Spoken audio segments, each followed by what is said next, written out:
चलो, get seated.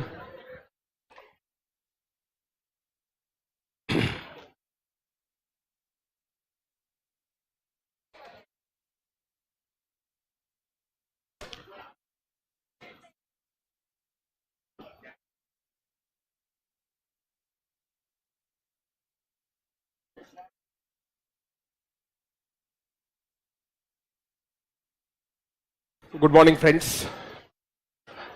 We are going to kickstart with overheads as well as standard costing part of overheads I'm going to cover up. And thereafter we'll go towards activity-based costing. And then remaining variances of standard costing like material, labor, I will take afterwards. Obviously, all of this is not going to come today. Don't worry. So it will come up in a multiple sessions, but this is important. And purposely I'll go little more in detail on this overhead part, and I'll be able to do the linking now of overheads and standard costing. I shall be able to do that. Kindly bear with my voice today, not well. Voice थोड़ा सा कुछ तो हो रहा है मेरे को. Don't worry, lectures will be there. This is not going to be impact. It is not something that is gonna make me incapable of working. I'll work, but just don't irritate me today. Otherwise, you could be over. So listen up. I'm gonna go on explaining a lot of concepts. Purposefully, I'll share the notes, type notes of this latter. So, 3 issues है बच्चों. एक overhead absorption costing. Number 2, overheads in standard costing. Number 3, overheads in activity based costing. अगर आप इन तीनों को link कर पाओगे तो आपका अंडरस्टैंडिंग बहुत ज्यादा होगा, बहुत बढ़ेगा.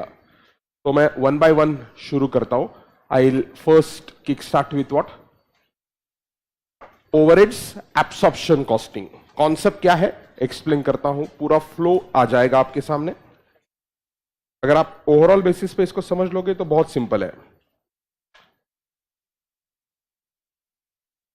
So everyone knows that overhead means indirect cost. Yes, no? Online public तुम रिस्पॉन्स दे सकता है. घर पे नहा के बैठा होगा ऐसा मैं अजम्पशन लगा रहा हूं. So overhead is an indirect cost. अभी वो इनडायरेक्ट कॉस्ट कौन सा हो सकता है? It could be I M plus I L plus I E. Indirect material हो सकता है, इनडायरेक्ट लेबर हो सकता है, इनडायरेक्ट एक्सपेंसेस हो सकते हैं. सारे के सारे ओवरहेड्स और सारे के सारे इनडायरेक्ट कॉस्ट पुट टुगेदर हम क्या बोलते हैं? उसको ओवरहेड्स बोलते हैं. Yes no? वंडरफुल. तो ये सारे ओवरहेड्स को मैंने एक साथ इकट्ठा कर दिया. प्रॉब्लम क्या है? ये ओवरहेड्स को लिंक कैसे करना है to the output. How do we link overheads to output is a question mark. तो ये पूरा का पूरा जो चैप्टर है ये एक ही क्वेश्चन पे डील करता है. How to link overheads to cost object. Output की जगह पे मैं क्या बोल रहा हूं? Cost object. Yes no? That is why the word is absorb. How do we absorb the overheads over the cost object that we have got. अब ये लिंक करने के अलग अलग तौर तरीके हैं. Right now we are learning absorption costing, but there is another technique called as what? Activity based costing. Standard costing is not a technique to link overheads to the output. Standard costing is a technique for analysis of variances, difference between what cost you should have incurred and what cost you have incurred. So standard costing is a analytical tool. It is a cost control tool. But this absorption costing is not a cost control. This is cost ascertainment. Costing के objectives थे to ascertain the cost, to control the cost, to reduce the cost. पहला chapter याद होगा तो ये chapter cost ascertainment के लिए, not cost control के लिए. तो कॉस्ट असर्टनमेंट के दो ब्रॉड टेक्निक्स है, absorption costing and activity based costing. Activity based costing is little better, but the philosophy at the end of it is similar whether you use absorption costing or activity based costing. You will understand that. So how do we link overheads to the cost object? And along with how, I should also ask a question, when do we link? How and when? अब बोलेंगे when का मतलब क्या है? When do we link a cost overheads to cost object? Should we link overheads to the cost object after the production is over? Or see, overheads cannot be identified per se for this unit. कि आपने ये batch produce किया, ये batch का इतना overhead है, ऐसा specifically आप आइडेंटिफाई नहीं कर सकते हो क्योंकि वो इनडायरेक्ट कॉस्ट है. So when do we link overhead to cost object? We are going to link overhead to the cost object first on budgeted basis. On what basis? Budgeted basis. क्यों budgeted basis पे? हमको सब customer को quotation देना होता है. Customer आ गया, customer बोलता है मुझे, let's say I am a manufacturer of chairs, मैं नीलकमल हूं, एक कंपनी है चेयर्स, प्लास्टिक चेयर्स बनाती है, अलग प्लास्टिक फर्नीचर बनाते हैं, नॉट ओनली चेयर्स. तो मैं नीलकमल हूं, मेरे पास एक कस्टमर आ गया, वो बोलता है हमें 50,000 चेयर्स चाहिए. 50,000 chairs of a particular specification है, उसका हमें क्या करो, आप कोटेशन दे दो. तो वो चेयर के लिए कितना प्लास्टिक लगने वाला है, कितना बाकी का मटेरियल लगने वाला है, कितना वर्कर का टाइम लगने वाला है, वो तो मेरे पास आइडेंटिफाइड है क्योंकि वो डायरेक्ट कॉस्ट है, बिल ऑफ मटेरियल में लिखा है. लेबर के लिए मुझे मालूम है इतने इतने आवर्स लगने वाले हैं. So identifying a direct cost with reference to cost object is easily possible for number one, direct material, number two, direct labor, but it is not possible for overheads.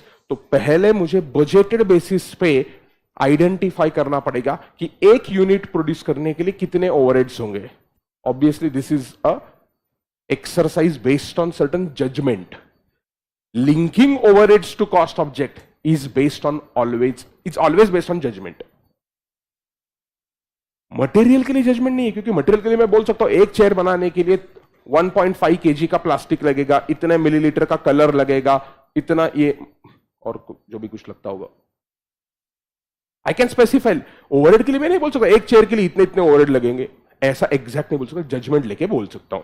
तो हम पहले बजटेड बेसिस पे करेंगे और फिर actual production होने के बाद भी हम ओवरहेड्स असर्टन करेंगे, क्योंकि जो बजटेड अमाउंट था और जो एक्चुअल अमाउंट था वो अलग हो सकता है. Number one. नंबर टू, जो बजट में आपने इफिशियंसी कंसिडर की थी कि प्रोडक्शन 2 घंटे में हो जाएगा, 2 घंटे में 50 चेयर बनेगी, एक्चुअल में 2 घंटे में 40 ही बन सकती है या 60 बन सकती है. So efficiency levels can differ, price levels can differ. That is why I will answer when in 2 parts. When do we link overheads to the output or cost object? We link overheads to the cost object at 2 different points of time. Which are those 2 points of time? Bolo bachcho. Budgeted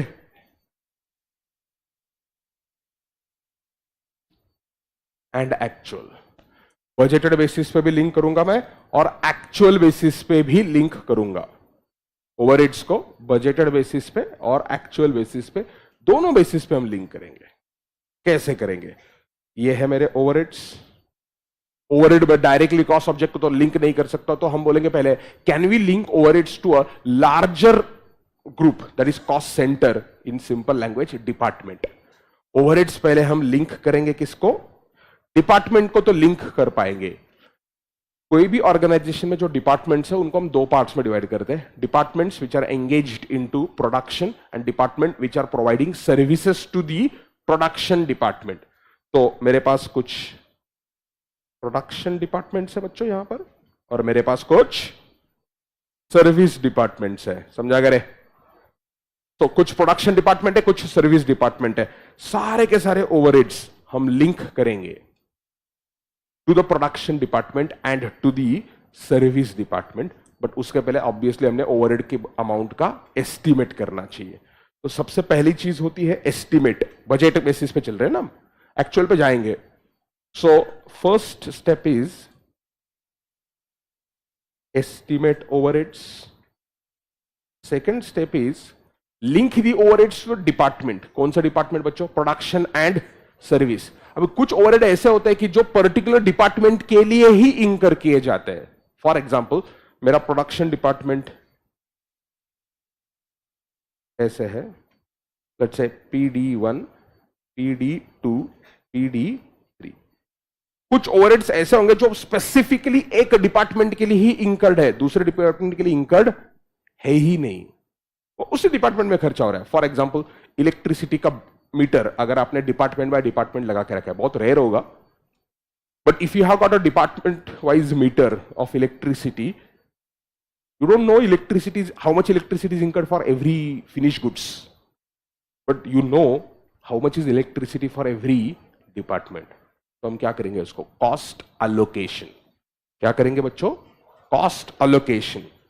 cost allocation किस चीज का होगा बच्चों? Cost allocation होगा specific overheads का. Specific not to the object, specific to the department. कुछ overheads specific हो गए पर्टिकुलर डिपार्टमेंट के, उनके लिए हम क्या करेंगे बच्चों? Cost allocation. कुछ कॉस्ट कॉमन में हो गए, मल्टीपल डिपार्टमेंट्स पुट टुगेदर. मेरे पास डिपार्टमेंट बाय डिपार्टमेंट इलेक्ट्रिसिटी का मीटर नहीं है. क्यों नहीं है? नहीं है बोला ना. नहीं है मेरे पास इलेक्ट्रिसिटी का डिपार्टमेंट मतलब मीटर हर एक डिपार्टमेंट को. तो मेरा जो इलेक्ट्रिसिटी का बिल आया है वो टोटल बेसिस पे आया है. तो वो जो टोटल बेसिस पे पूरे फैक्ट्री का बिल आया है, मुझे कुछ तो लॉजिकल बेसिस लगा के अपोर्शन करना पड़ेगा टू द रिस्पेक्टिव डिपार्टमेंट. तो आएगा वो कॉस्ट अपोर्शनमेंट. क्या बोला मैंने? तो 4 ब्रॉड स्टेप्स पहले मुझे समझाने आप लोगों को. 3 हो गए. कॉस्ट क्या बोला मैंने बच्चों? अपोर्शनमेंट. कॉस्ट अपोर्शनमेंट किस चीज का होगा? कॉमन कॉस्ट का होगा. This is for common cost, this is for specific cost. So what we will do, we will estimate the amount of overheads for the upcoming period and then we will do either cost allocation or we will do cost apportionment. दोनों को मैंने एक ही colour दिया. क्यों एक colour दिया? इसको मिला के allocation plus apportionment मिला के हम इसको बोलते हैं प्राइमरी डिस्ट्रीब्यूशन. क्या वर्ड यूज किया मैंने बच्चों? बहुत बेसिक रहता है. Primary distribution. बच्चों ये जो कॉस्ट अपोर्शनमेंट करने के लिए कुछ तो बेसिस यूज करना है ना, ज्यादा दिमाग नहीं लगाने का. क्वेश्चन में नीचे ऑप्शंस दिए रहते, क्वेश्चन में नीचे बेसिस दिया रहेगा. Like for example electricity cost है, आपको डिपार्टमेंट बाय डिपार्टमेंट नहीं दी, आपको टोटल बेसिस पे इलेक्ट्रिसिटी कॉस्ट दी. तो आप क्या करोगे? You will allocate electricity preferably in the ratio of horse power hours. हर एक डिपार्टमेंट में कितने हॉर्स पावर के या कितने कैपेसिटी के मशीन है. Horse power is outdated concept for your info, but it kilowatt या मशीन की capacity. What are the different departments? कितना मेगावाट, किलोवाट, मेगावाट थोड़ा ज्यादा हो गया बड़े फैक्ट्रीज के लिए. कितने किलोवाट के आपके पास मशीन्स है या इक्विपमेंट्स है और कितने घंटे के लिए वो इक्विपमेंट्स चले. तो हर एक डिपार्टमेंट में आपके पास इंफॉर्मेशन होगी. अच्छा ये डिपार्टमेंट में इतने किलोवाट का कैपेसिटी है, ये डिपार्टमेंट में इतना. हर एक डिपार्टमेंट का कैपेसिटी दिया किलोवाट में या हॉर्स पावर में या और कोई भी यूनिट ऑफ मेजरमेंट में. तो don't apportion electricity in the ratio of kilowatt directly. Take what? Kilowatt, that is capacity, into hours for which it is used. एखादे डिपार्टमेंट में बहुत सारे इक्विपमेंट्स है लेकिन यूज ही नहीं किए तो इलेक्ट्रिसिटी का बिल आएगा ही नहीं ना. समझा क्या? तो हम क्या करेंगे? हर एक कॉमन एक्सपेंडिचर के लिए प्रेफरेबल बेसिस ढूंढेंगे. वो ढूंढने का कहां सा बेसिस? वो नीचे ही क्वेश्चन में दिया रहता है. ज्यादा दिमाग नहीं लगाने का, डरने का नहीं इसे. कॉस्ट एलोकेशन में तो आपको कुछ करना नहीं है, वो तो डिपार्टमेंट बाय डिपार्टमेंट दिया है. ठीक है? तो हम फर्स्ट स्टेप में क्या करेंगे? प्राइमरी डिस्ट्रीब्यूशन करेंगे. प्राइमरी डिस्ट्रीब्यूशन करते टाइम पे एक चीज याद रखना, सबसे इंपॉर्टेंट है इसलिए मैं अलग कलर से लिखता हूं. IM and IL. Okay. Direct material and direct labor of, this is very important, of service department are overheads. First of all, I really do not know how you have direct material and direct labor in service department, but questions में CA exams में आता ही है.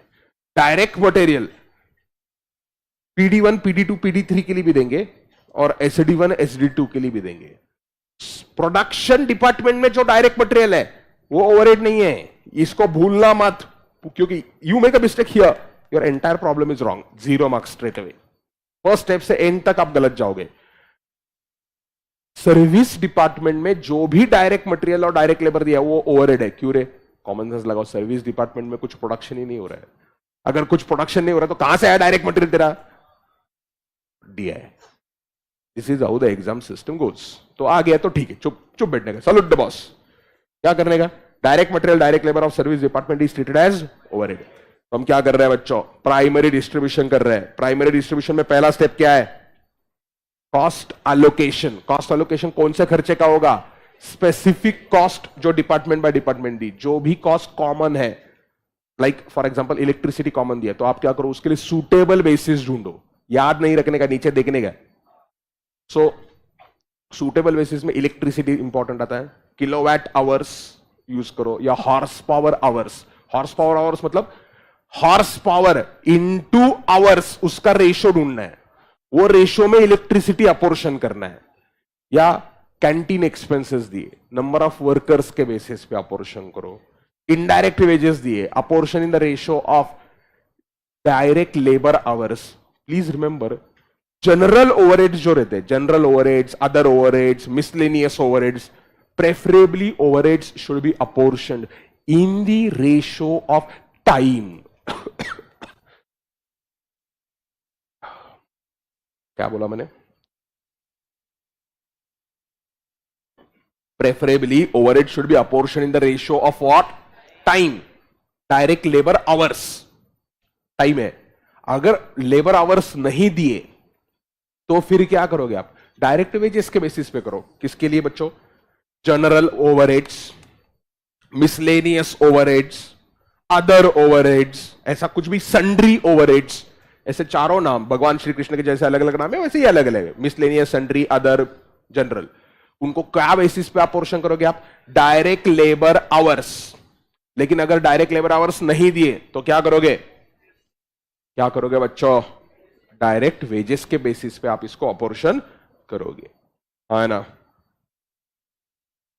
आपका primary distribution का statement कैसे दिखेगा? Statement showing primary distribution, serial number, particulars और overhead amount, then basis of apportionment, and then respective department के columns, PD1, PD2, PD3, SD1, SD2, SD3.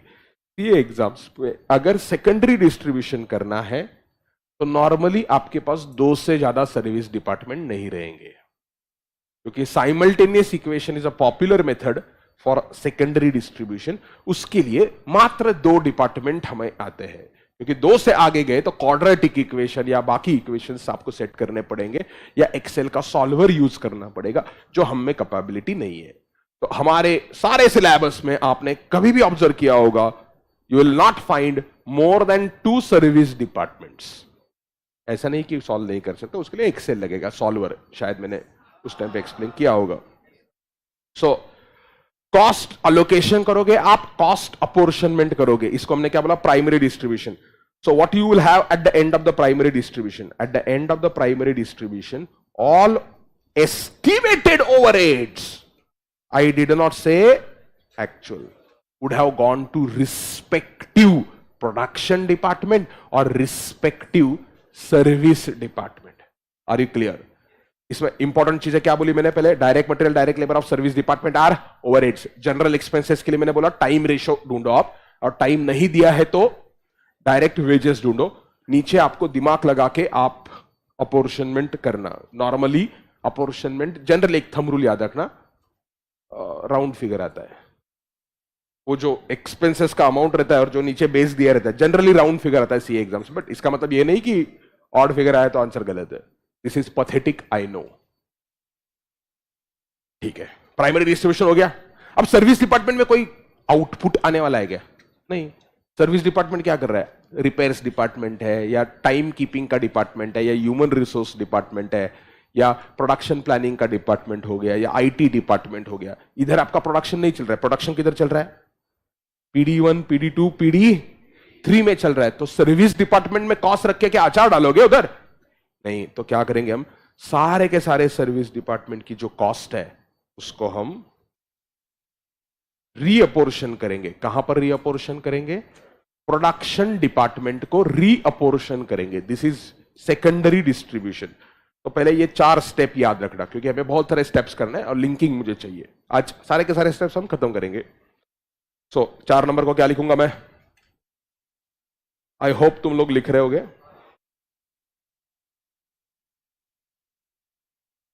रीअपोर्शनमेंट किस चीज का होगा? सर्विस डिपार्टमेंट की कॉस्ट का रीअपोर्शनमेंट किया जाएगा यूजिंग सम मेथड्स। ये मेथड्स इन्वेंटेड है बुकिश लोगों के थ्रू। क्यों? समझेगा अभी आपको। बच्चों, हम डिपार्टमेंट को लिंक किए ओवरहेड्स, और डिपार्टमेंट से अब्सॉर्प्शन होगा ओवर द आउटपुट। वो 5वें स्टेप से चालू होगा, बट मुझे ये चौथे स्टेप, ये 1 2 3 4 पे बहुत सारे क्वेश्चंस आते हैं एग्जाम में। This is your first type of questions that you are gonna get. Primary and secondary distribution. यहां से आगे चालू होगा एब्सॉर्प्शन। 3 चीजें याद रखना: अलोकेशन, अपोर्शनमेंट, एब्सॉर्प्शन। ए RRR नहीं, ए। कल हमने RRR किया था, आज ए। Allocation. You cannot go in a different sequence. Sequence has to be allocation first, then apportionment, then reapportionment, then absorption. तो reapportionment उन्होंने गायब कर दिया बीच में, तो ए नहीं बनता ना फिर। So allocation, apportionment, reapportionment and absorption. Absorption is ultimately taking over output आएगा। बट ये reapportionment के methods देखो। रीअपोर्शनमेंट मतलब सर्विस डिपार्टमेंट में जो भी ओवरहेड्स है वो हम प्रोडक्शन डिपार्टमेंट को लिंक करेंगे। क्या बेसिस पे लिंक करेंगे बच्चों? रीअपोर्शनमेंट क्या बेसिस पे होगा? किस चीज का? सर्विस डिपार्टमेंट के जो भी ओवरहेड्स है उनका रीअपोर्शनमेंट आप क्या बेसिस पे करोगे? कुछ तो मेथड है। अब देखो, 2 पहला क्वेश्चन हमें पूछने का, whether a service department is providing services to other service departments. मतलब there are 2 types of students. I am giving a pathetic example. There are some students who are not interested in any other student, so they are not interested in affair. ब्रह्मचारी लोग, they are not interested in anyone else. Service department is not interested in other service department. मतलब left hand side में क्या बोल रहा हूं? Service department is not providing, क्या बोला मैंने? Not providing any services to whom? To other service department. So in a simple language, what I will say, SD to PD only. SD is providing services to whom? PD only. Typical. इसको हम बोलेंगे direct redistribution method. ये पहले type के बच्चे हो गए। ये पहले टाइप के लौंडे लौंडिया जो भी है, लौंडिया भी रहती है आजकल। सो ये हम क्या बोल रहे हैं? लौंडा लौंडी किसी दूसरे के में इंटरेस्टेड ही नहीं है सर्विस डिपार्टमेंट में। अब दूसरा टाइप क्या है? You are interested, a student is interested in another student, but उसमें 2 कैटेगरी वापस आती है। You are interested in other student और other students, but none of them are interested in you. One way affair. समझा? घटिया example है, मुझे मालूम है, लेकिन ये ऐसे एग्जाम्पल देने के बाद कैसे खुल जाते हैं इनके चेहरे। क्राउड ही ऐसा है. So listen to this. Right hand side. Okay, forget about it. Service department. Just take it jokingly and forget it. Don't remember such useless examples. Service department is providing services to whom? To other service department. Other service department also. मतलब production department को दे ही रहा है, but उसके साथ साथ service department को भी services दे रहा है. तो ये क्या होगा बच्चों, यहां पर मैं क्या बोलूंगा, SD to PD and SD. SD की सर्विस किसको जा रही है, PD and SD. So SD 1 is providing services to production department as well as SD 2, SD 3. But बात यह है, SD 1 is providing services to SD 2, whether SD2 is providing service back to SD1. One way affair, two way affair. समझा गया? तो इसके दो part, one way affair and two way. तो SD2, sorry SD1 to SD2, SD1 to SD2 और SD2 to SD1. ये एक situation हो गया बच्चों. यहां पर हमारे पास अगर ऐसा रेसिप्रोकल करना है ना, तो ये कौन सा बेसिस हुआ, नॉन रेसिप्रोकल. ये रेसिप्रोकल है क्या, ये नॉन रेसिप्रोकल सर्विसेज है. SD1 is interested in SD2, SD2 is interested in SD1, either of them. और लिखा मैंने, तो हमारे पास दो ही डिपार्टमेंट रहेंगे. जब भी ये रेसिप्रोकल आएगा ना, तो कितने डिपार्टमेंट रहेंगे बच्चों, दो. और यहां पर मैं क्या करूंगा, और के जगह पे एंड करूंगा और उसको बोलूंगा reciprocal, two way affair. So SD1 is providing services to SD2 and SD2 is also providing services to SD1. Are you clear on this? Very good. So when it is a non-reciprocal, क्या करेंगे अब, non reciprocal है तो करना क्या है, यहां पर हम बोलेंगे स्टेप लैडर मेथड. मेथड का नाम क्या है, स्टेप लैडर मेथड. एक सर्विस डिपार्टमेंट दूसरे सर्विस डिपार्टमेंट को सर्विस दे रहा है, लेकिन वो दूसरा इस पहले वाले में इंटरेस्टेड नहीं है. समझे पोरवाल जी, service department.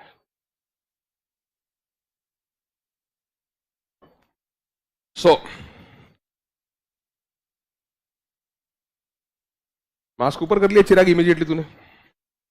Right hand side is what, reciprocal है. तो यहां पर बहुत सारे मेथड्स है, मतलब अलग अलग मेथड्स है. सबसे पॉपुलर जो है वो है साइमल्टेनियस इक्वेशन मेथड. ये इक्वेशन फ्रेम करते करते ही बच्चों की वाट लग जाती है, मतलब इतना बेसिक इक्वेशन ही है. But I really don't know why people get frustrated with the simultaneous equation. और दूसरा मेथड है, आंसर वही आता है, इसको बोलते हैं रिपीटेड रीडिस्ट्रीब्यूशन मेथड. सब एक्सप्लेन करता हूं. हैव, तो बच्चों कितने मेथड्स आए अपने पास, तीन. कौन से तीन मेथड आए, डायरेक्ट रीडिस्ट्रीब्यूशन, स्टेप लैडर, क्या है एक्सप्लेन करने दो, या साइमल्टेनियस इक्वेशन. तीनों मेथड्स अपने पास है. क्लियर है क्या, ठीक है. One by one let me explain. Direct redistribution method क्या बोलता है, overheads of service department to be gone only to production department. तो देखो एक चीज याद रखना, after reapportionment is over, overheads in service department will be zero. क्यों, all expenses of service department we are transferring it to whom, production department. तो पहले हम क्या कर रहे हैं, ऑन योर स्क्रीन ओवरहेड्स, तो बच्चे प्रोडक्शन सर्विस है ना, इधर जीरो हो गया. Whatever cost we had in service department has been transferred to, so service department becomes 0 after reapportionment. But how you do the reapportionment? First one is very easy one, direct redistribution. So what you do, you simply have serial number, particulars, amount रहेगा आपका, हम यहां पे basis लिखेंगे या basis का column पहले लिख सकते हो, PD1, PD2, SD1, SD2.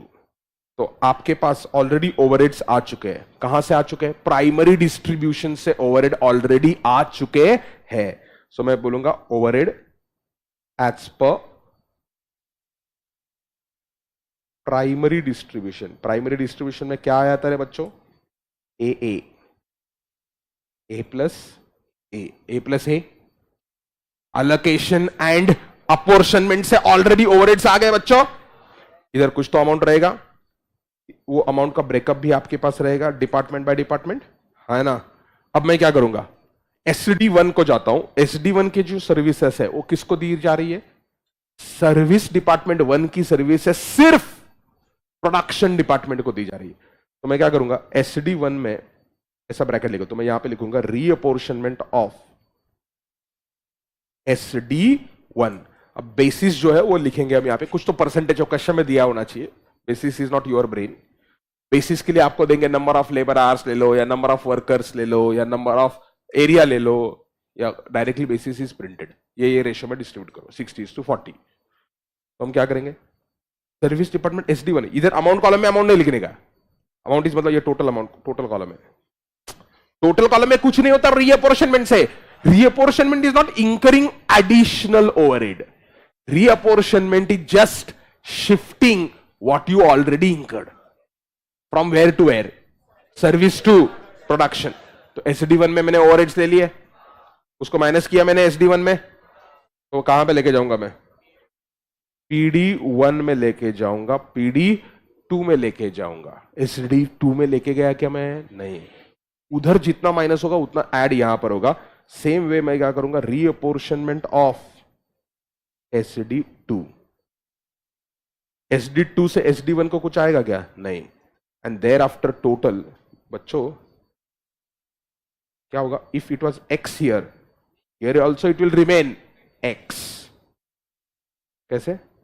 Total same रहेगा लेकिन यहां पर 0 हो जाएगा, और वो X का बाइफर्केशन PD1 और PD2 में रहेगा.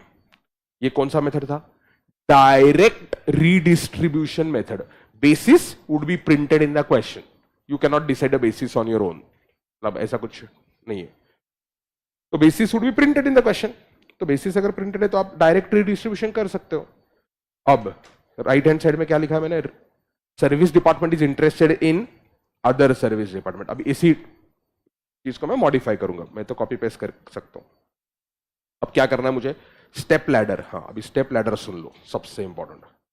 सुनो मैं क्या लिख रहा हूं स्टेप लैडर में. ये लाइन ठीक से सुनना. When do you use step ladder method?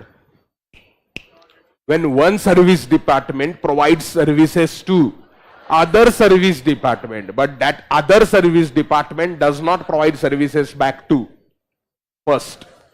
Can there be more than 2 departments? Imagine there are 5 service departments.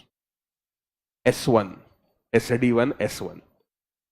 S1 is interested in all other 4 departments.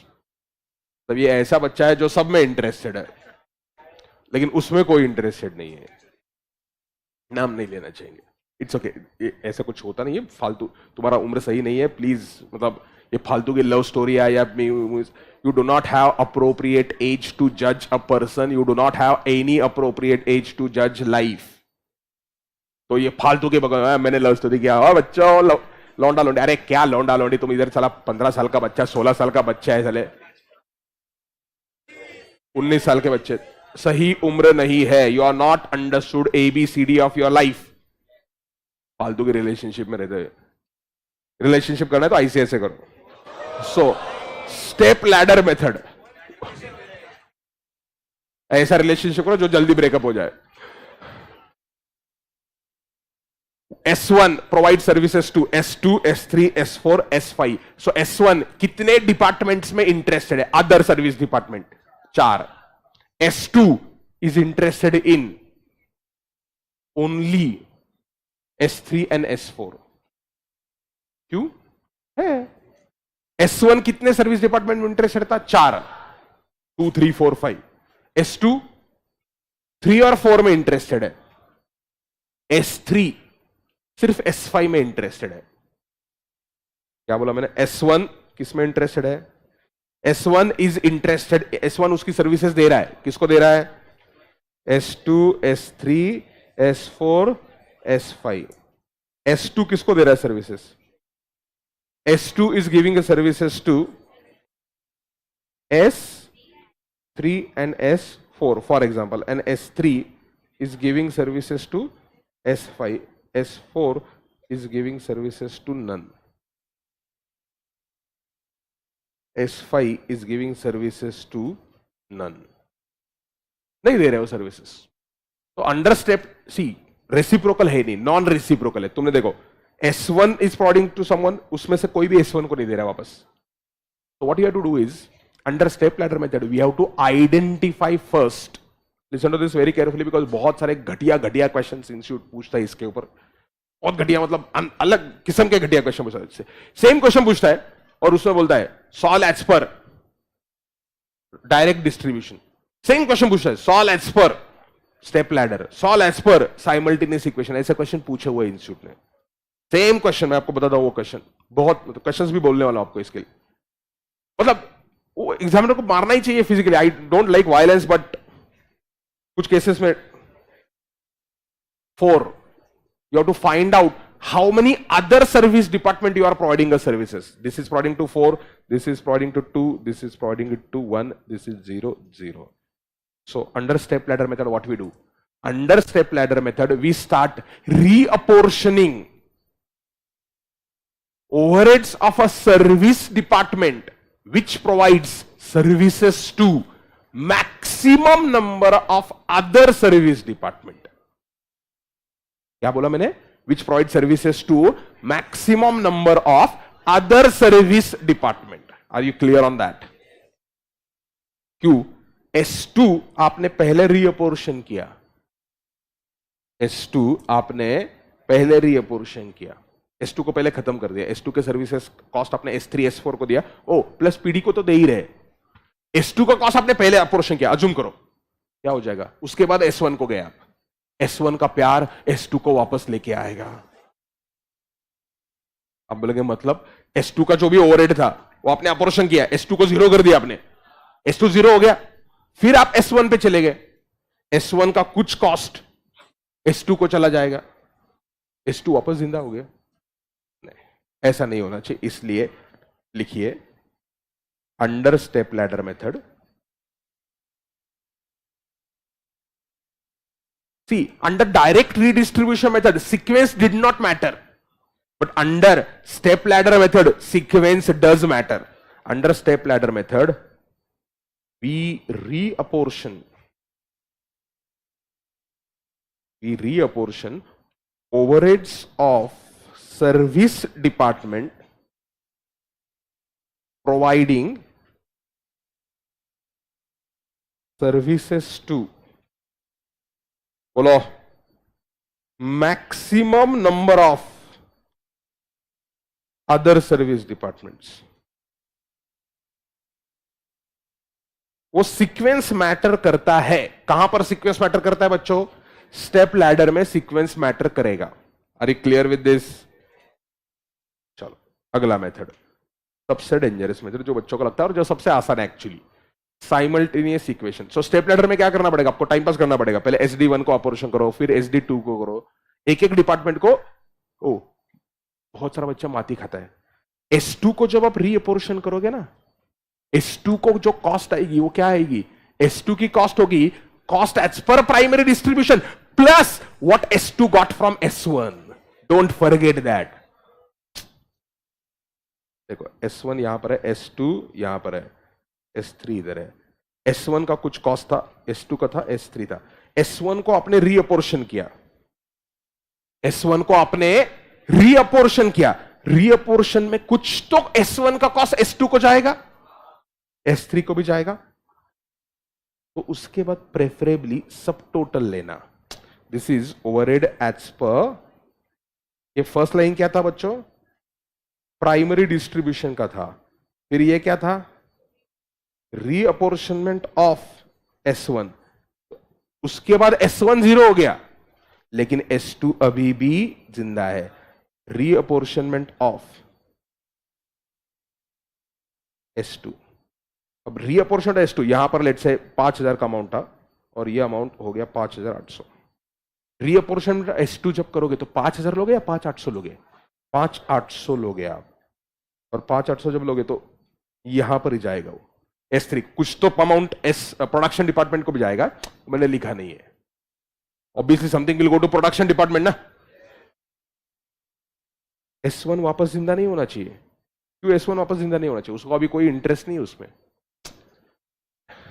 S1 was interested in everyone. जो department सबसे ज्यादा department में interested है उसको हम पहले खत्म कर रहे हैं. उसको हम पहले खत्म कर रहे हैं. समझा करे? So what are we done with? We are done with step ladder method. पहले कितने स्टेप चल रहे हैं? 4 स्टेप्स है. Allocation, estimation, allocation, apportionment, reapportionment. Are you clear? उसके बाद एब्सॉर्प्शन आएगा. एब्सॉर्प्शन करता हूं मैं. Are you clear? Can I go to the last method? Simultaneous equation method. When do you use simultaneous equation? When a service department provides services to another and that another also provides to a. But maximum 2 department आएंगे. 2 से आगे भी possible है, लेकिन उसके लिए Excel या advance mathematics लगता है, जरूरत नहीं है. सिलेबस में कितना है तुम्हारे? 2. साइमल्टेनियस इक्वेशन मेथड, या उसको रिपीटेड डिस्ट्रीब्यूशन से भी कर सकते हो. अंडरस्टैंड करो. देखो, साइमल्टेनियस इक्वेशन फ्रेम करना है. 2 service department S1 S2. What are we going to say? Listen to the line. Overheads of S1 will be equal to. Equation कैसे फ्रेम करना है सुन लो, ठीक से सुनना. English costing is equal to what? English plus maths. S1, overheads of S1 is overheads of S1 as per primary distribution. Overheads of S1 as per primary distribution जो थे वो तो रहेंगे ही, plus on top of that we will add something to S1. What S1 will get? S1 will get share of overheads of S2. But share of overheads that S1 will get from S2 will be certain percentage of what S2 provides to S1. देखो, overheads of S1 कितना बोला मैंने? Overheads of S1 as per primary distribution plus overheads received from whom? S2. Now, how much are you going to get from S2? You don't know, because S2 amount depends on S1. S1 amount depends on S2. देखो, 2-3 मैंने line बीच में blank छोड़ दिया. Overheads of S2 will be equal to overheads of S2 as per, बोलो बच्चों, primary distribution plus क्या लिखूंगा मैं? Plus overhead received from whom? S1. 2-3 line में ब्लैंक छोड़ रहा हूं. और देखो कैसे आपको इक्वेशन फ्रेम करना है. आपको परसेंटेज दिया रहेगा. Let's assume there are PD1. Let's assume there is PD2, SD1, SD2. S1 provides to S1 provides to PD1 40%, PD2 30%. S1 cannot provide services to S1. इधर कितना आएगा रे? 30% आना ही चाहिए. S1 का रेशो क्या है? 4:3:3. S2 provides to. बच्चों आपको क्या देखना है? How much you provide to other. यहां पे मैं बोल रहा हूं 50%, 10%, 40%. समझा करे? अब आपको इक्वेशन सेट करना है इस बेसिस पे. है ना, एंड आई से primary amount of S1, primary amount of S1 is 3,40,000, primary amount of S2 is 6,10,000, ऐसे अमाउंट है, समझा। और अभी आपको इक्वेशन सेट करना है, बहुत बेसिक है बच्चों। S1 का खुद का खर्चा कितना है? 3,10,000, 3,40,000, 3,40,000. To that 3,40,000 you are gonna add something, but that something I don't know. Why I don't know? That depends on how much S2 will give it to me. How much S2 will give it to me depends on how much S2 will get from me. तो उलझो मत, आ जाओ ऊपर। Equation set करने का ना, let the total overhead of S1 be X, let the total overheads of S2 be Y, equal to S1 is equal to X, S2 is equal to Y. S1 का जो X है वो कितना रहेगा? X will be equal to 3,40,000 तो रहेगा ही रहेगा, plus what you receive from S2, not what you give to S2. How much you give to S2? 30%. वो नहीं चाहिए मुझे. How much I receive? 40% I receive. 40% I will receive from whom? S2. S2 का कितना है total? Y. Total of S2 is Y. Total of S2 is Y. Y का 40% आएगा. Y will be equal to 6,10,000. 6,10,000 समझा के रे? Plus what you get from X. You get from X 30%. 40 बोल रही है यार ये. 40 बोली अभी तू. गुड बोलती है. So 30% of X you will get from whom? The other department. And then you need to solve this question. Questions का जो आंसर आएगा, X will be definitely greater than 3,40,000 and Y will be definitely greater than 6,10,000. इतना sense अलग ही रखना. क्यों? X is S1. कुछ तो amount बड़ा रहेगा ना. हाँ, और फिर और एक चीज याद रखना, जहां पे बहुत सारे बच्चे माती खाते हैं और मर जाते हैं. ये 3,40 था तुम्हारा, ये क्या था? 6,10 था. ठीक है, किसके हिसाब से? As per primary. Do you agree?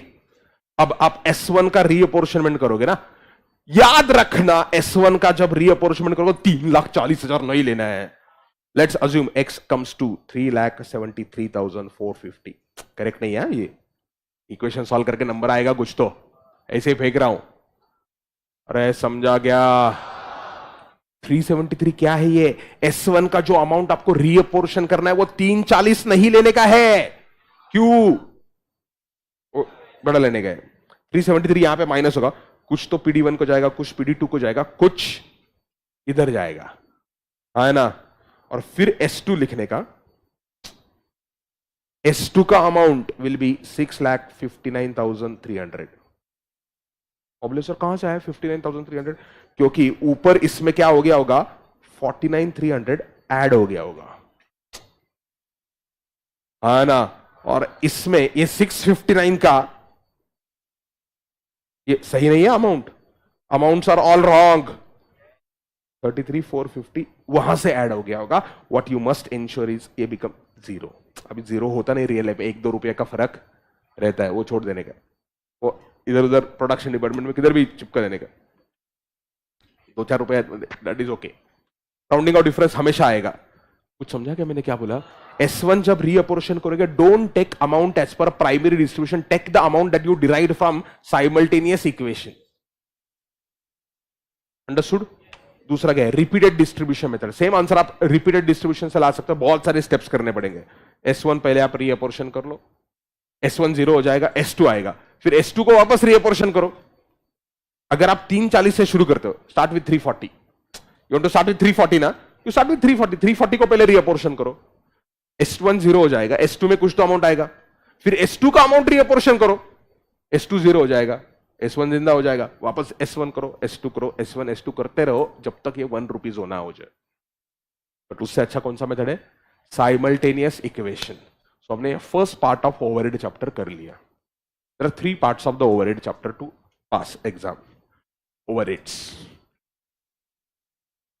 First part is apportionment और primary and secondary distribution. First part को मैं क्या बोलता हूं? प्राइमरी एंड सेकेंडरी डिस्ट्रीब्यूशन हो गया. Second part is absorption and the third part is under over absorption and accounting of it.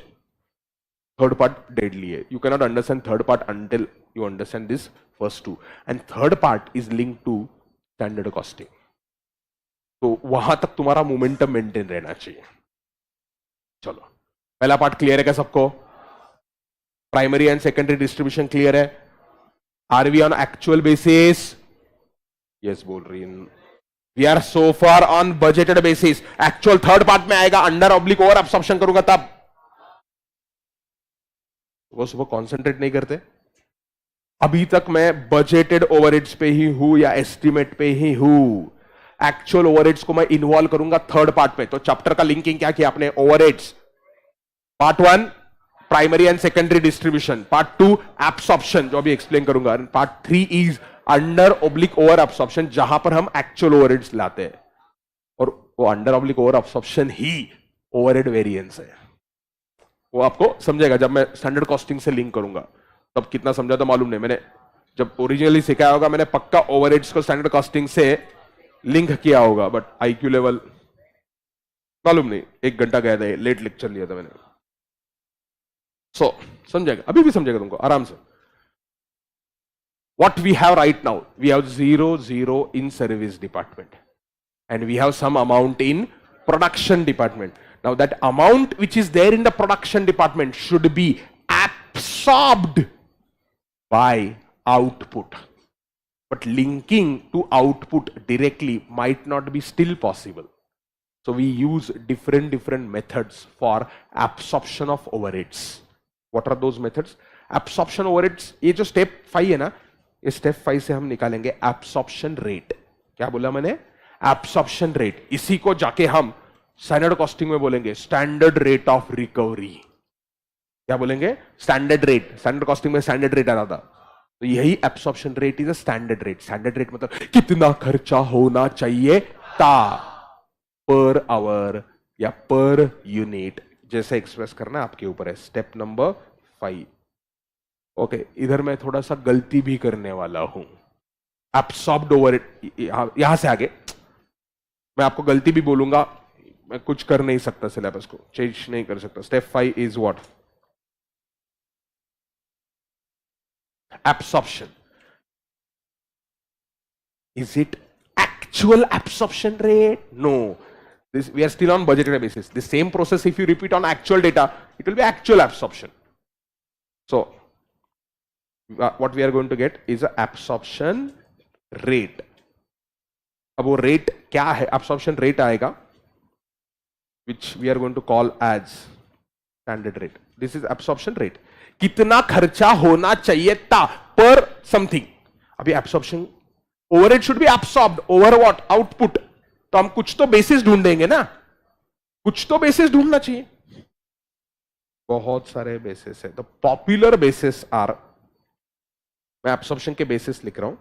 Base for absorption of overhead, the most popular is machine hour rate. क्या बोलेंगे हम उसको? Machine hour rate. हम क्या करेंगे machine hour rate में? वो जो भी प्रोडक्शन डिपार्टमेंट के ओवरहेड्स है वो रिस्पेक्टिव मशीन को अलोकेट करेंगे. Within a department, there will be a lot of machines. Department is not one machine. If there is only one machine, then it's very simple. तो एक department में अलग अलग मशीन से. आप बोलेंगे सर ऐसा क्यों कर रहे हैं? क्योंकि सुनो, बात सुनो मेरी ना. ये डिपार्टमेंट है, इधर प्रोडक्शन डिपार्टमेंट 1 है. प्रोडक्शन डिपार्टमेंट 1 दिख रहा है क्या तुमको? ये दिख रहा है क्या तुमको? मशीन 1. ये दिख रहा है क्या? मशीन 2. ये दिख रहा है क्या?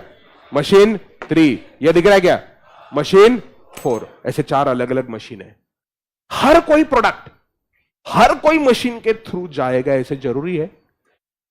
अ product might use services of only machine 2. A product might use machine 4 and machine 1, whatever the number. हर एक प्रोडक्ट हर एक मशीन के थ्रू जाएगा ऐसा जरूरी नहीं है. आपने जब प्रोडक्शन डिपार्टमेंट सेट किया, you created a resource, you created a facility. Why I'm using this word? I'm going to link it to activity based costing, अगर याद होगा फैसिलिटी लेवल कॉस्ट, नहीं चलो जान दो आएंगे, एबीसी को आएंगे. When you create a production department, what you have created? You have created a facility to produce. Facility में बहुत सारी चीजें हैं.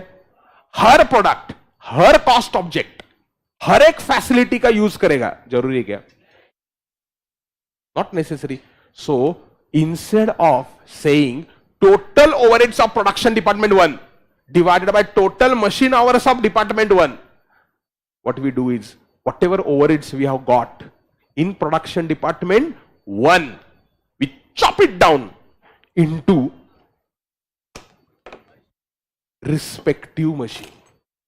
You might not have just one machine, you might have 4 or 5 machines of same category. You might have 3 machines of this category, you might have 2 machines of this category, you might have only 1 machine of this category.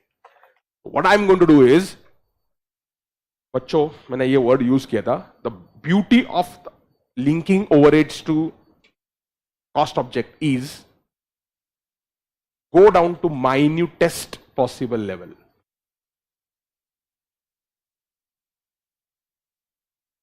नहीं समझा? Production department 1 is a much bigger department. उसके अंदर minute minute नहीं, minute अलग है, minute अलग है. Please, you go down to the minutest possible level to identify what is the factor that is driving the overheads, or what is factor that is driving the cost to be incurred. तो मैं बोल रहा हूं एक product है, वो सिर्फ मैंने आपको फिनोलेक्स का एग्जांपल दिया था. फिनोलेक्स में केबल्स का पेयरिंग होता है, लेकिन हर केबल पेयरिंग के थ्रू नहीं जाती है.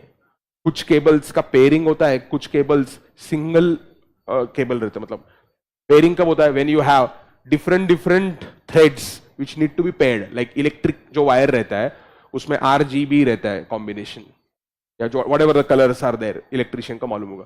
तो वो 3 अलग अलग थ्रेड्स रहते हैं, उनका इंसुलेशन करना पड़ता है और उसका पेयरिंग करना पड़ता है. लेकिन when you look at optic fibre, उसमें पेयरिंग नहीं आता है, वो एक ही रहता है.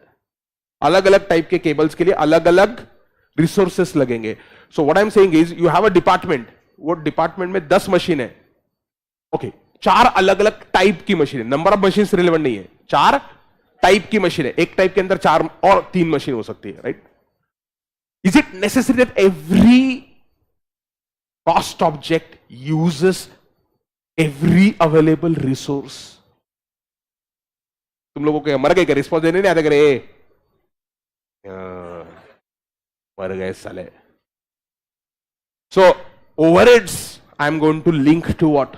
Respective machine. नाउ तो हम क्या करेंगे? प्रोडक्शन डिपार्टमेंट 1 के ओवरहेड है. Production is a much bigger level, department 1.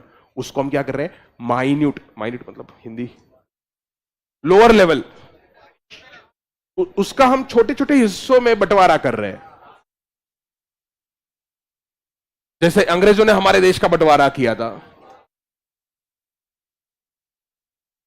सो हम क्या कर रहे हैं? प्रोडक्शन डिपार्टमेंट 1 का जो कॉस्ट है उसको हर एक मशीन के लिए आइडेंटिफाई करेंगे. हर एक मशीन या हर एक टाइप ऑफ मशीन के लिए आइडेंटिफाई करेंगे and divide by machine hours. तो हमें क्या मिल जाएगा? Machine hour rate. Machine hour rate is what? Overheads. Oh, comprehensive overheads. आप बोलेंगे क्यों कॉम्प्रिहेंसिव? बोलता हूं, कॉम्प्रिहेंसिव ओवरहेड ऑफ मशीन और type of machine. It may not be of one machine, it is basically for what? Type of machine. All overheads regarding that machine divided by what? Machine hours will be machine hour rate. Comprehensive मतलब क्या? Including wages of operator of that machine. तो जो machine का operator है उसके wages जो है वो भी हम इंक्लूड करेंगे. तो wages of machine operator are not direct wages. आप बोलेंगे है क्यों? क्योंकि आई कैन नॉट से 1 hour of operator is equal to so many units of output. Operator is not producing goods, machine is producing goods. और machine, एक machine बहुत सारे अलग अलग टाइप के गुड्स प्रोड्यूस कर सकती है. तो हम क्या कर रहे हैं? मशीन की कॉम्प्रिहेंसिव कॉस्ट ढूंढ रहे हैं, टोटल कॉस्ट। कॉम्प्रिहेंसिव में क्या आएगा? मशीन का इंश्योरेंस, मशीन का डेप्रिसिएशन, मशीन का मेंटेनेंस का खर्चा आएगा, मशीन का आपने लेट्स से कोई एएमसी कॉन्ट्रैक्ट किया होगा, एनुअल मेंटेनेंस कॉन्ट्रैक्ट, उसके चार्जेस आएंगे, मशीन को कुछ लुब्रिकेंट लगता होगा वो आएगा, मशीन को जो ऑपरेटर है उसका खर्चा, मशीन को जो इलेक्ट्रिसिटी लगता है उसका खर्चा, मशीन को लिए जो लाइटिंग लगता है उसका खर्चा, मशीन के लिए जो अगर आपको टेम्परेचर मेंटेन रखना है तो वहां पर टेम्परेचर मेंटेनेंस के जो सिस्टम्स रहेंगे उसका खर्चा। तो आप क्या करोगे? प्रोडक्शन डिपार्टमेंट 1 में जो जो खर्च हो रहे थे वो खर्चों को chop chop chop into what smallest possible level. You will get better and better linking of overhead to the output when you go to the lowest possible level. Activity based costing is that. Activity based costing is nothing but instead of linking overhead to the department and then linking to the cost object, we directly link overheads to the small activities and then link it to the output. ये absorption costing क्या है? Department to cost object है। Activity based costing में overhead department को link नहीं करेंगे, activities को link करेंगे, छोटे छोटे एक्टिविटीज आइडेंटिफाई करो। So ABC is better than the absorption costing from a management point of view because it goes down to the even lower level than even the machine. छोटी छोटी manufacturing act, you identify the factor because of which cost is being incurred, and the moment you do that analysis and you identify, okay, these are the 10 factors because of which I am incurring a cost, then identify cost per factor. Usko instead of factor we call it as a cost driver, and then we call it a cost driver rate. Just fancy words हम use कर रहे हैं, but basic sense क्या है? It's a common sense. There is no formula, nothing. Link over it's the cost object. तो हमने machine hour rate निकाला। Machine hour rate में मशीन का सेटअप टाइम होता है, मशीन का रनिंग टाइम होता है।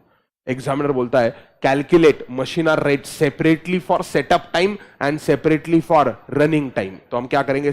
ओके, ऐसा फॉर्मूला के फॉर्म में नहीं निकलते, हम स्टेटमेंट बनाते हैं। Statement showing calculation of machine hour rate, serial number, particulars, setup cost, running cost. तो हम क्या करेंगे? Insurance allocate to setup as well as running in the ratio of hours of setup and hours of running time. Running time को productive time भी बोलते हैं। Insurance, electricity, wages, सो हम सारे कॉस्ट को अलोकेट करते हैं। There might be some cost which are not incurred during setup. For example, electricity might not be required during machine setup, और during a setup you might require more workers. During operating, machine might require less worker because machine is computer operated. एक बार instruction दे दिया, machine खुद चलना चालू करती है। तो setup के अंदर वर्कर का टाइम ज्यादा लगता है, रनिंग के अंदर वर्कर का टाइम कम लगता है। तो आपने क्या करना चाहिए? क्वेश्चन पढ़ के आप, you can literally do nothing on this chapter and still solve the questions by reading just the question. Its share common sense. आपको करना क्या है यार? वो जो कॉस्ट दिए है आपको सेटअप और रनिंग टाइम को अलोकेट करना है। अब अपना एग्जामिनर करता क्या? इतना बेसिक है। तो अपना एग्जामिनर बच्चों के बजाने के लिए करता क्या? कुछ कॉस्ट पर एनम देता है, कुछ कॉस्ट पर मंथ देता है, कुछ कॉस्ट पर क्वार्टर देता है, कुछ कॉस्ट पूरे मशीन सेंटर के लिए देता है, कुछ पर मशीन के लिए देता है। So examiner just tries to play with your emotions और career by giving a data in a different manner. Now it is all up to you whether you want to keep calm and cool. It's like an Australian is sledging to you and still you are batting properly and hitting him out of the park. Cricket का example था ये. Australians are known for sledging and still you hit. But if you lose your temperament and you try to purposefully play some wrong shot, your wicket will be wrong. तो ये काम आपको क्या करना है? ओवरहेड्स अपोर्शन करो setup और running time के इन रेशियो ऑफ आवर्स। कौन से आवर्स लेने हैं? Effective hours. टोटल आवर्स होते हैं लेकिन उसमें से कुछ डाउन टाइम होता है, कुछ मेंटेनेंस टाइम होता है। तो आप आवर्स आइडेंटिफाई करो, सेटअप में कितने हैं, रनिंग में कितने हैं, और ऐसा करके आप टोटल स्टेटमेंट निकालोगे। टोटल कॉस्ट आएगा, total cost divided by hours. अब ये जो स्टेटमेंट होता है, preferably listen to this carefully, preferably while calculating machine hour rate, 2 points you need to remember. First I told you, setup time and productive time. इसको fancy language में क्या बोलते हैं मालूम है क्या? 2 tier machine hour rate. Two tier MHR. ये पहला पॉइंट आपको याद रखना है बच्चों, मशीनर रेट कैलकुलेशन करते टाइम पे। तो 3 पॉइंट बोलता हूं।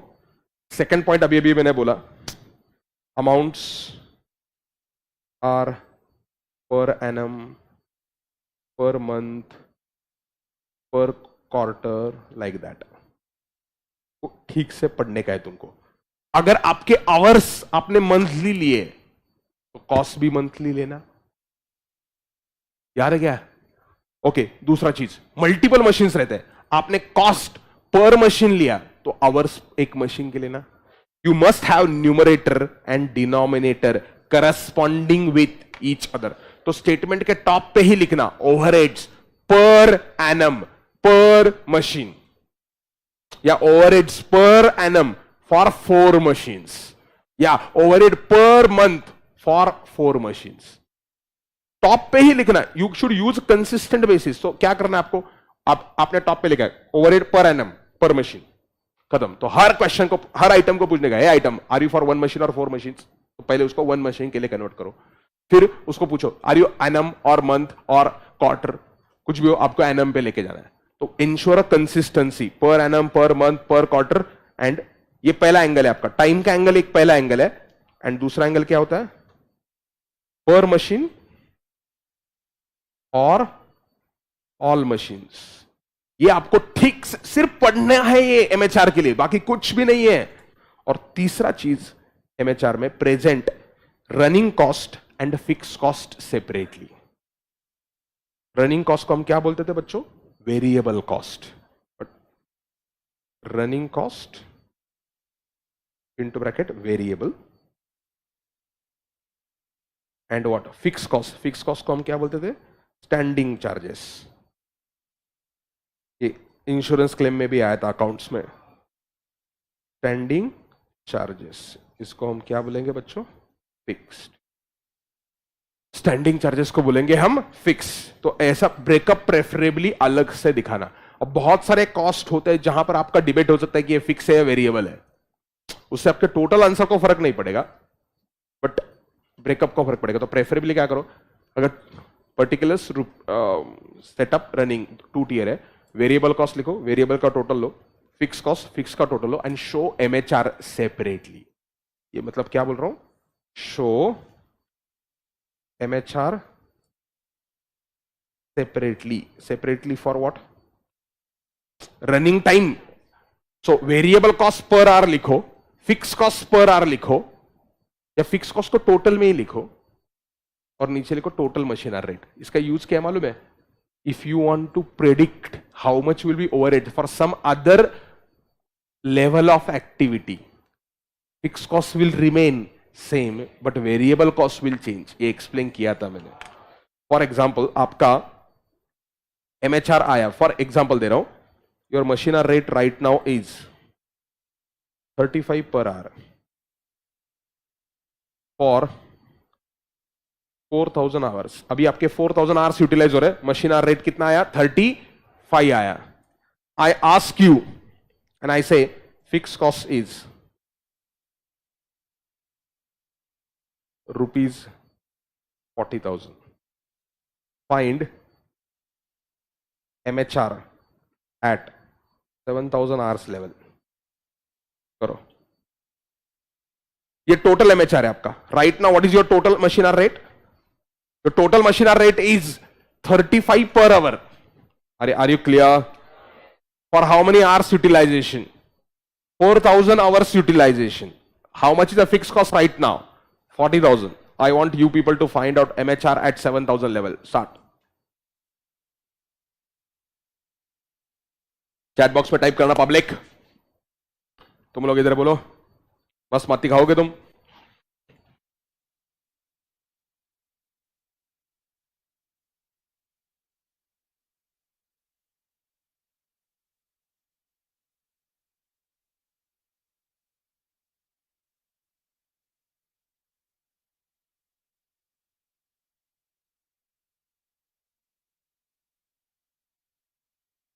बोलो।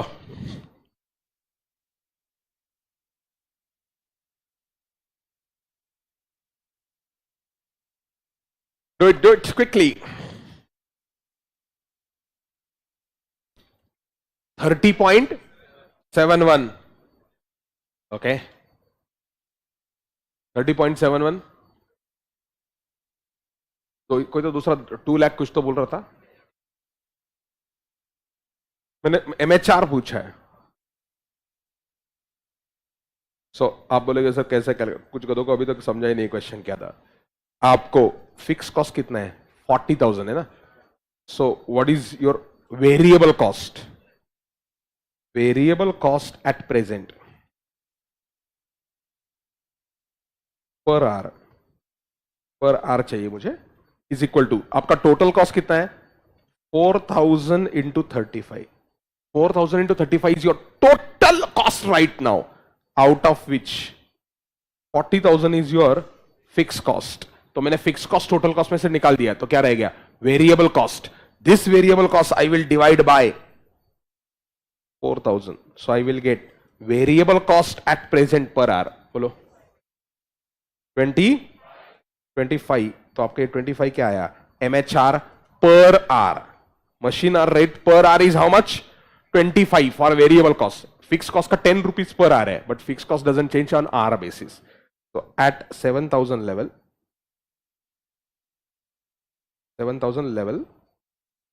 MHR will be, how do I get MHR?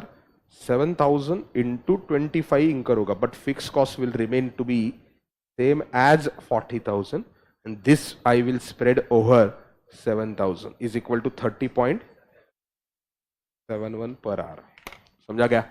तो मशीन आवर रेट ये है. ये अकेला चीज होता है जिसके ऊपर क्वेश्चन आता है एब्सॉर्प्शन में. बाकी चीजें बहुत आसान है. बाकी के बेसिस बहुत चिल्लर है. बोलता हूं उनके सिर्फ नाम बोलने, मुझे कुछ एक्सप्लेन नहीं करना है. तो कॉस्ट आपने अब्सॉर्ब करना है. तो once you get a machine hour rate, then you are going to say oh this cost object goes for 3 hours on machine 1. उसका MHR है आपके पास. आप you have got cost per hour, you have got number of hours. आगे आपका overhead cost budgeted basis पे. Actual को हम जाएंगे मंडे को. एक्चुअल के लिए मैं पागल कर दूंगा तुमको. अंडर अब्लिक ओवर एब्सॉर्प्शन और स्टैंडर्ड कॉस्टिंग एक साथ.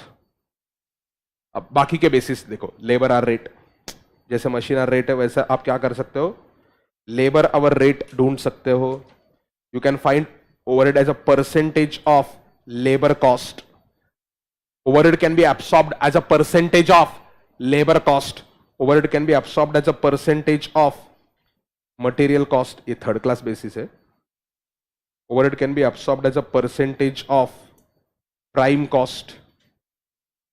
बच्चों एब्सॉर्प्शन रेट निकालते कैसे हो? Simple. If overhead are as a percentage of labour cost, you should take overheads in numerator divided by labour cost. That is absorption basis percentage. ये आएगा कैसे? Overheads divided by labour cost. Direct labour cost. Oh ये direct labour cost है. Overhead as a percentage of which cost बच्चों? Direct labour cost. So you find out absorption का percentage. समझा क्या? और एक चीज एब्सॉर्प्शन के ऊपर, लास्ट पॉइंट है एब्सॉर्प्शन का. Absorption can be done either on blanket rate basis और departmental rate basis. What is blanket rate? Same basis for all departments is called as a blanket rate, and a different basis for each department. So एक department जहां पे machines ज्यादा है, mechanical काम ज्यादा है, machine oriented काम, तो वहां पे हम क्या करेंगे? मशीन आवर रेट करेंगे. एक डिपार्टमेंट है जहां पर लेबर काम ज्यादा है, वहां पे हम लेबर आवर रेट, मतलब ओवरहेड्स पर लेबर आवर निकालेंगे. So you should find out appropriate basis for each department.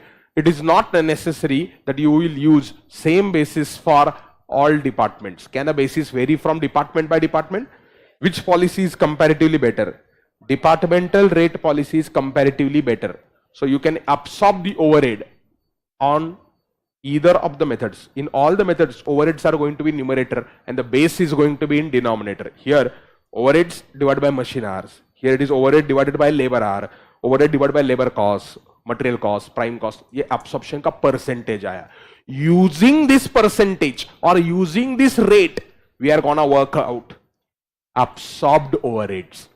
and which are going to be compared with actual overheads to get under/over absorption or to get overhead variance. What is that? I explain to you in the next lecture. Bye bye.